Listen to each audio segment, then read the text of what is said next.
Hello everyone, I hope you are doing well. Welcome to my YouTube channel Learn with Shini. So what's the topic today? Our topic is the Rowlatt Act. Rowlatt act, तो इसको समझने से पहले हम लोग पीछे का एक बार रिवाइज करें तो कर लिया जाए। तो हमने क्या क्या पढ़ा था लास्ट क्लास में हमारी, कि जो यूरोप की नेशनलिज्म की फीलिंग थी और जो कॉलोनियल जो भी कंट्रीज़ होती हैं उनकी नेशनलिज्म की फीलिंग, दोनों में क्या डिफरेंस था वो समझा था। उसके बाद हमने गांधी जी की बात करी। गांधी जी को हम लेके आए वापस, वहाँ पे गांधी जी ने एक अपने साथ क्या लेके आए थे, द आइडिया ऑफ सत्याग्रह, सत्याग्रह का आइडिया लेके आए थे। प्लस हमने केक बना के 3 सत्याग्रह भी करवा दिए थे, 1916, 1917, 1918, ठीक है, तीनों सत्याग्रह करा दिए थे हमने।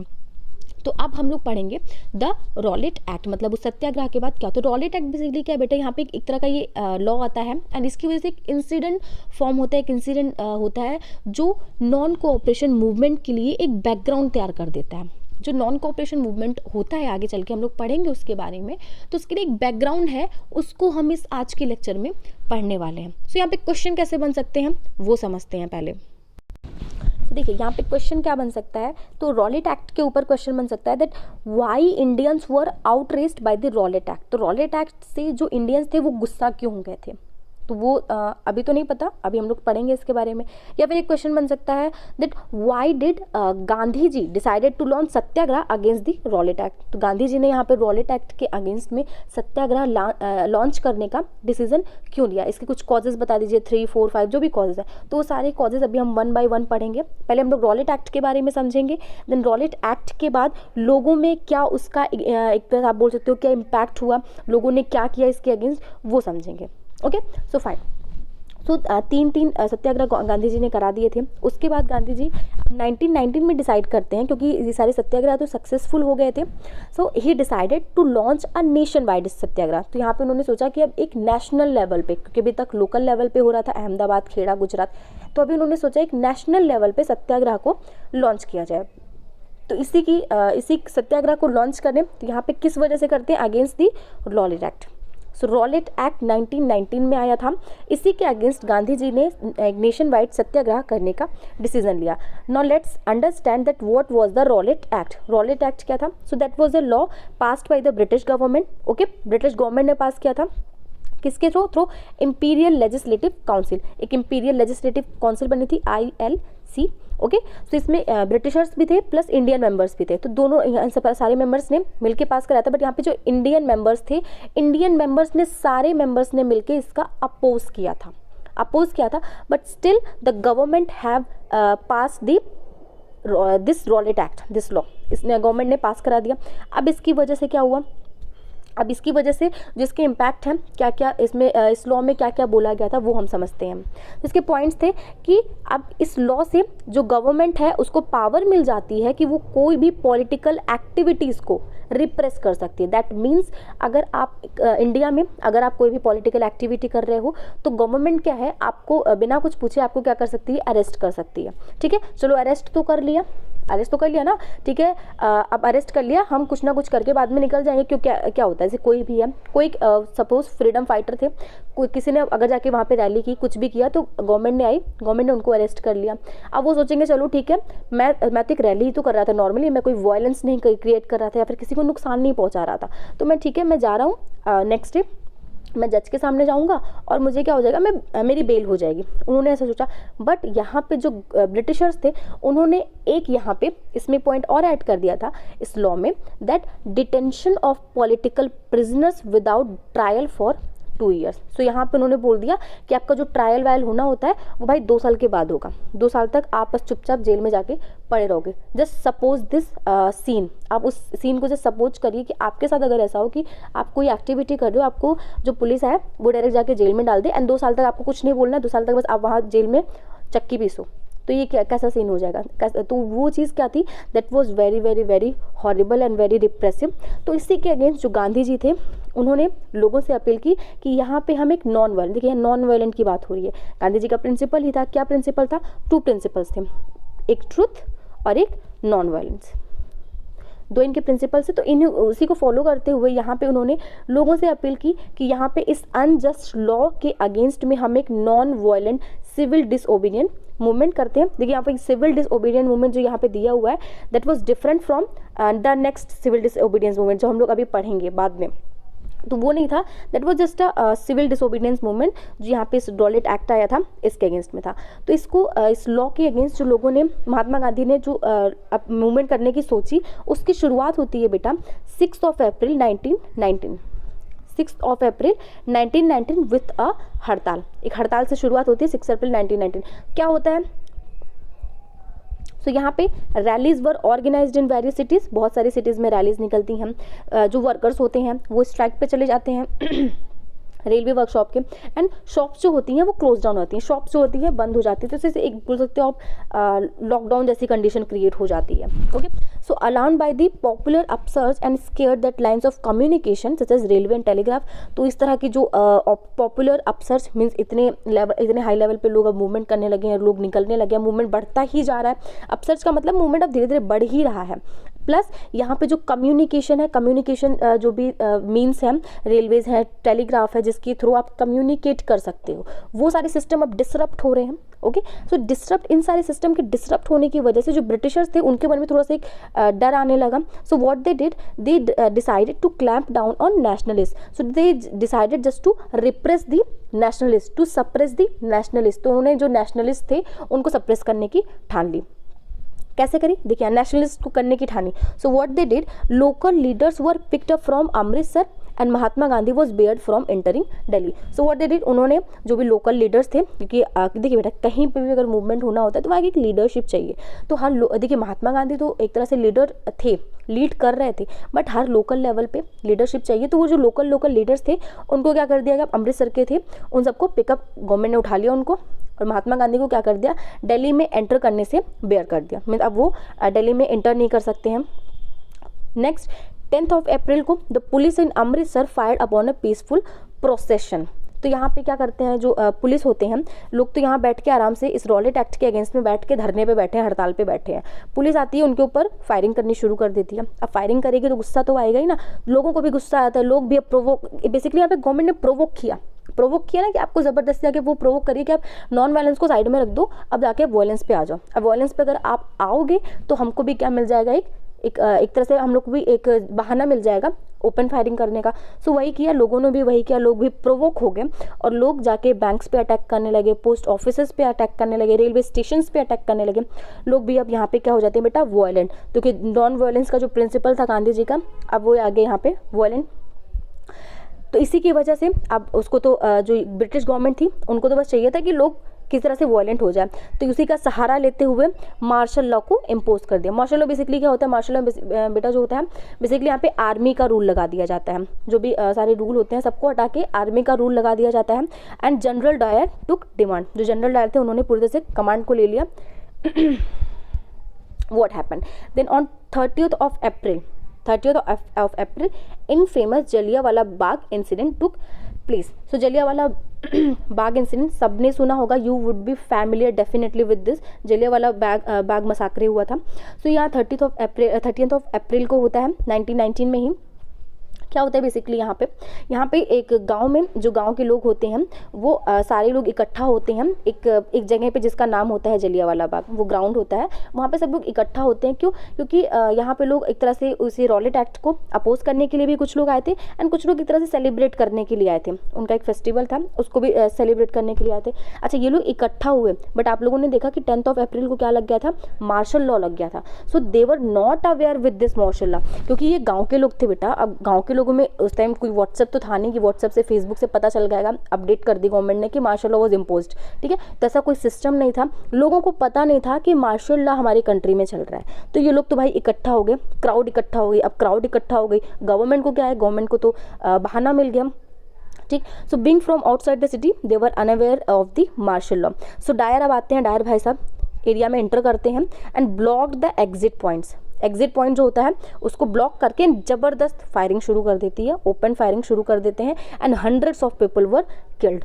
मतलब सैकड़ों लोग यहाँ पे मर जाते हैं। एंड इस यहाँ पे एक तरह से देखने को मिलता है कि लोग, अगर आप लोगों ने पिक्चर देखी होगी, गूगल करिएगा आप लोग जाके, then you will see the pictures of that incident that was very very very horrible. ये इंसिडेंट इतना हॉरिबल था बेटा कि पूरे खून पूरे पड़े हुए लोग, एक वॉल था, वॉल से कूद कर जाने की कोशिश कर रहे थे, वो वॉल पे वो चिपक के उनको मार दिया था, फायरिंग हो रही थी। सो बहुत ही दर्दनाक कंडीशन थी वो। सो देखिए, यहाँ से जो जनरल डायर था उसने बाद में बोला कि यहाँ पे वो लोगों के मन में बस एक टेरर को पैदा करना चाहता था, कि लोगों के मन में एक डर, क्योंकि लोगों ने इतने नेक्स्ट लेवल पे जाके मूवमेंट करने की कोशिश की, एक ऑर्गेनाइज्ड वे में मूवमेंट करने की कोशिश की, तो जस्ट वो एक डर को पैदा करना चाहता था, इसीलिए उसने इस तरह का कदम उठाया। Okay, So as the news of Jallianwala Bagh spread, crowds took to the streets in many North Indian towns. So इसकी जब ये बात फैलती है कि इस तरह से ओपन फायरिंग की गई है, जो क्राउड्स हैं डिफरेंट नॉर्थ इंडियन जो स्टेट्स हैं उनकी, वहाँ पे लोग क्या हो रहे हैं, अब क्राउड्स में बाहर निकल जा रहे हैं, वो स्ट्राइक कर रहे हैं, क्लैशेज हो रहे हैं पुलिस के साथ में, और गवर्नमेंट बिल्डिंग्स पर जाके अटैक कर रहे हैं। तो ये सारी चीज़ें, अब ये पूरी तरह से जो बेटा मूवमेंट था जो गांधी जी ने स्टार्ट किया था as a non violent civil disobedience, वो पूरी तरह से अब वायलेंट में कन्वर्ट हो चुका है।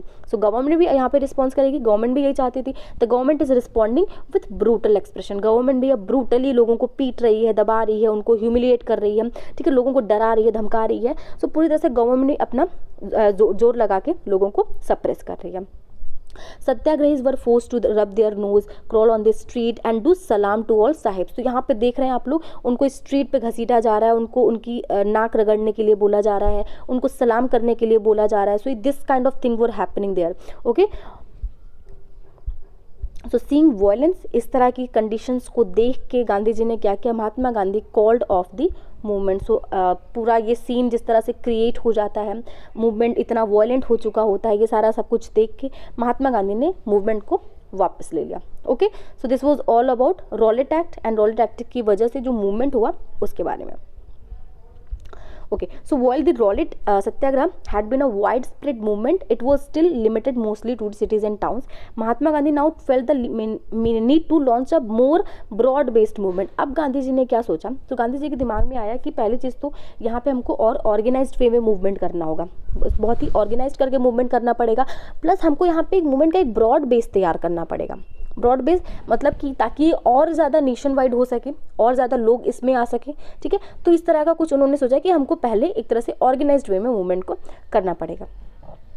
तो इसके लिए उनके दिमाग में क्या आया कि इस तरह का मूवमेंट तभी हो सकता है जब हिंदू और मुस्लिम क्या हो जाएंगे, यूनाइट हो जाएंगे, वो साथ में मिल के मूवमेंट को करेंगे, then this kind of movement can be happen. So ये चीज़ सोचा उन्होंने।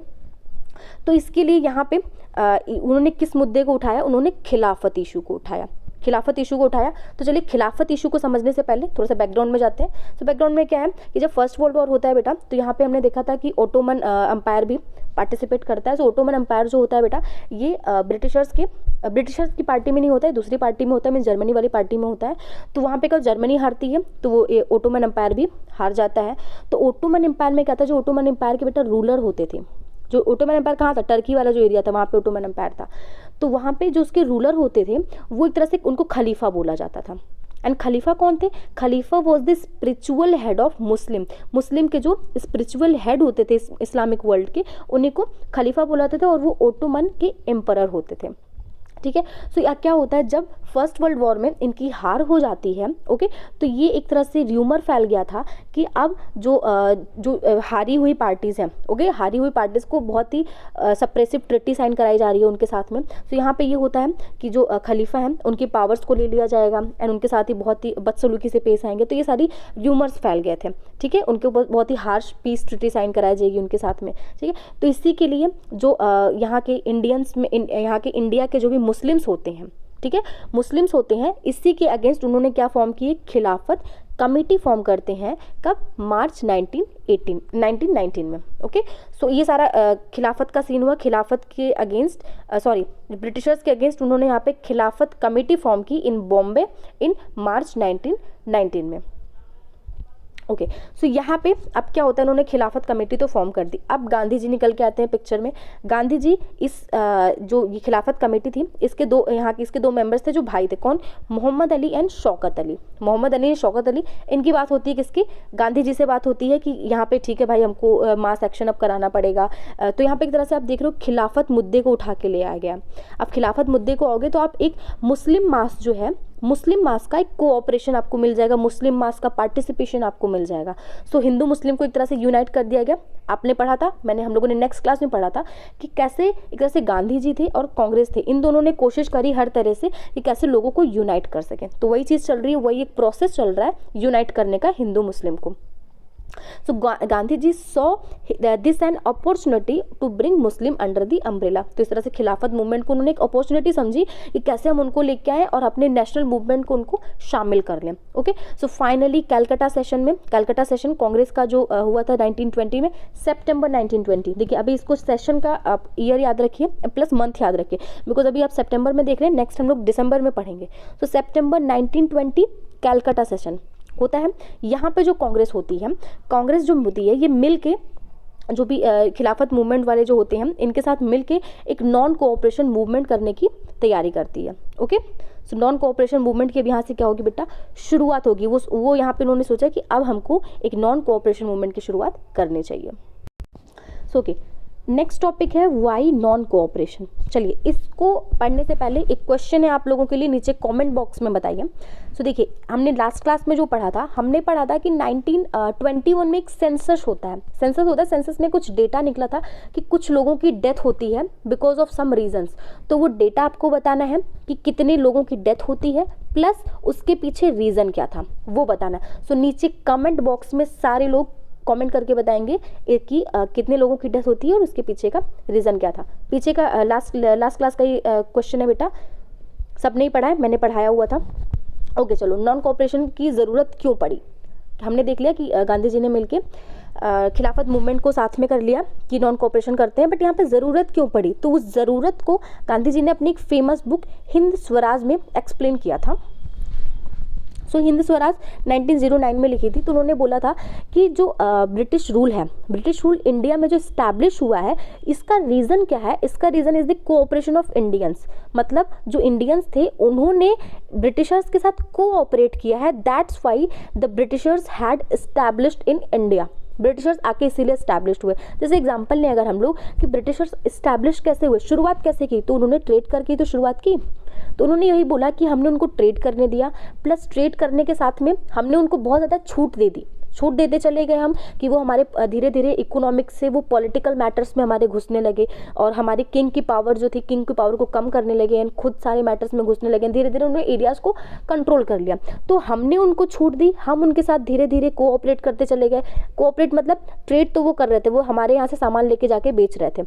अब क्या करने लगे, अब धीरे धीरे उन्होंने इंडिया को ही मार्केट बना दिया। अब वो अपना सामान लेके इंडिया में बेचने लगे।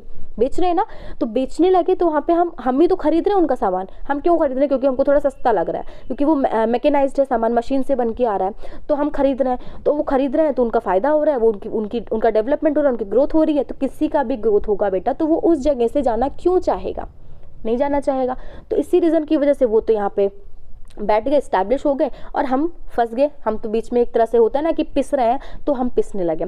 सो रीज़न कौन है? रीज़न आर दी इंडियंस, जो उन्होंने मिलके ब्रिटिशर्स के साथ कोऑपरेट किया, इसलिए वो यहाँ पे स्टैब्लिश हो गए। सो उसी के अपोज उन्होंने क्या बोला कि अगर हमको ब्रिटिशर से भाई छुटकारा चाहिए तो आपको क्या करना है? कोऑपरेशन, जो आप कोऑपरेट करते आए हो उससे रिफ्यूज़ कर दो। तो if Indian refuse to cooperate, British rule in India would collapse within a year and swaraj would come. So वही उन्होंने बोला कि क्योंकि आपने सपोर्ट किया, आपने कोऑपरेट किया, इसलिए वो आए, तो अभी आप वो कोऑपरेट करना छोड़ दो। वो उनकी जो पावर है वो अपने आप खत्म हो जाएगी एंड वो कुछ एक साल के अंदर ही क्या हो जाएंगे, उनकी पावर खत्म हो जाएगी, हमारा स्वराज हमको वापस से मिल जाएगा। ओके सो ये गांधी जी ने बताई थी अपनी बुक में। Okay so how could non cooperation become a movement? ये नॉन कोऑपरेशन था, ये इतना मूवमेंट कैसे बन गया, इतने लार्ज स्केल पे मूवमेंट कैसे हुआ? सो ऐसे हुआ because it was started in a organised way. इसको बहुत ही ऑर्गेनाइज्ड वे में शुरुआत किया गया था। जैसे Gandhi ji propose that the movement should unfold in stages. उन्होंने बोला कि हम इसको एक एक स्टेजेस में करेंगे धीरे धीरे। So it should begin with the surrender of title. शुरुआत कैसे करेंगे कि हम जो टाइटल्स हैं उनको सरेंडर, टाइटल्स जो ब्रिटिशर्स ने दिए हैं हमको, उनको सरेंडर करना शुरू करेंगे, ठीक है, जो गवर्नमेंट ने दिए हैं। And a boycott of civil services. उसके बाद हम जो उनकी सिविल सर्विसेज लाइक कि जिन्होंने, हम उनकी ऑफिसर के पद पे बैठे हैं, कलेक्टर बने बैठे हैं, उनकी जो civil services, civil administration system था जो ब्रिटिशर्स लेके आए थे, तो हम भी उनकी ऑफिसर्स को होल्ड करे बैठे हैं ना, तो आप पूरी तरह से उसको बॉयकॉट कर दो। उसकी बात की, उन्होंने बोला आर्मी को बॉयकॉट करो, उनकी आर्मी में मत जाओ, आप पुलिस में मत जाओ, कोर्ट्स में मत जाओ, उनकी लेजिस्लेटिव काउंसिल में मत जाओ, स्कूल्स में मत जाओ, फॉरेन गुड्स को उनको मत खरीदो। तो ये सारा सब कुछ उन्होंने बोला कि मतलब एक एक लेवल पे आप धीरे धीरे एक एक स्टेज पे आप उसको चीज़ों को बॉयकॉट करते चले जाओ। तो आप यहाँ बेसिकली क्या कर रहे हो, कोऑपरेट नहीं कर रहे हो, अब उनकी चीज़ें आप नहीं खरीद रहे हो, उनके सिस्टम को आप एक्सेप्ट नहीं कर रहे हो, तो कोऑपरेट नहीं कर रहे हो ना, so this is non cooperation movement. तो वही चीज़ करने के लिए उन्होंने बोला। प्लस उन्होंने बोला कि if in case the government used repression, जैसे हमने देखा था रॉलेट एक्ट के टाइम पे उन्होंने, जब हम लोगों ने मूवमेंट किया तो उन्होंने क्या किया, रिप्रेशन करने की कोशिश की, सप्रेस किया, फायरिंग करके, ओपन फायरिंग करके। तो अगर वो इसका सहारा लेते हैं then we would start a civil disobedience campaign, तब हम जाके सिविल डिसओबीडियंस कैंपेन को लॉन्च करेंगे। पहले तो हम ये सारी चीज़ें बॉयकॉट वगैरह करेंगे, ये सब करेंगे, उसके बाद जब उन्होंने सप्रेस का सहारा ले लेंगे तब हम लोग सिविल डिसओबीडियंस कैंपेन को लॉन्च करेंगे। Okay, So, through the summer of 1920, Mahatma Gandhi and Shaukat Ali toured extensively, mobilizing popular support for the movement. तो भाई देखो, कोई भी मूवमेंट शुरू करना है, जैसे हमने देखा कि मार्शल लॉ लग गया, तो मार्शल लॉ लग गया तो लोगों को पता ही नहीं चला, क्योंकि भाई मैंने बताया व्हाट्सएप नहीं था, फेसबुक नहीं था। तो इसी तरह से ये मूवमेंट भी शुरू होगा तो लोगों को पता नहीं चलेगा। सो इसी के लिए जो गांधी जी थे और शौकत अली थे, इन लोगों ने समर ऑफ 1920 में जाके लोग जगह जगह पे जाके टूर किया, लोगों से जाके बोला कि हाँ हम एक मूवमेंट करने जा रहे हैं तो आपका सपोर्ट चाहिए हमको। तो लोगों के सपोर्ट के लिए जाके उन्होंने एक तरह से आप बोल सकते हो लोगों जाके विलेज में टूर किया था। अब अगर बात करें कांग्रेस की, सो कांग्रेस में क्या था बेटा कि हमने देखा कलकत्ता सेशन में इसकी बात हुई, गांधी जी ने इस जो ये सिविल डिसोबीडियंस मूवमेंट था, सॉरी नॉन कोऑपरेशन मूवमेंट था, इसके लिए एक तरह से प्रपोजल रखा था। तो वहाँ पे बेटा कुछ लोग जो थे इस प्रपोजल के लिए बहुत ही उसके अगेंस्ट थे। क्यों? क्योंकि उनको लगता था कि अगर हम ये काउंसिल इलेक्शन को इसको रिफ्यूज़ करेंगे लड़ने से, जैसे हमने देखा लेजिस्लेटिव काउंसिल को आपको बॉयकॉट करना है, तो अगर हम इलेक्शन नहीं लड़ेंगे तो जैसे कि उनको था कि हमको बहुत टाइम बाद एक तो अपॉर्चुनिटी मिली है इलेक्शन लड़ने के लिए, अब हम नहीं लड़ेंगे तो एक तरह से हमको वो पावर मिलते मिलते रह जाएगी, क्या पता हम जीत जाए। तो एक उनको डर था। दूसरा डर था कि अगर ये मूवमेंट हुआ तो इसमें अगर पुरानी तरह, जैसे रॉलेट एक्ट के टाइम पे देखा था हमने, जलियांवाला बाग मसाकरे हुआ था, अगर वही सिचुएशन फिर आ गई, फिर से सैकड़ों लोग, हंड्रेड्स ऑफ लोग की डेथ हो गई, उनको उन्होंने फिर से ओपन फायरिंग कर दी, वॉयलेंस जैसी कंडीशन क्रिएट हो गई, सो इसका डर था। सो कांग्रेस में इस तरह के फियर्स थे।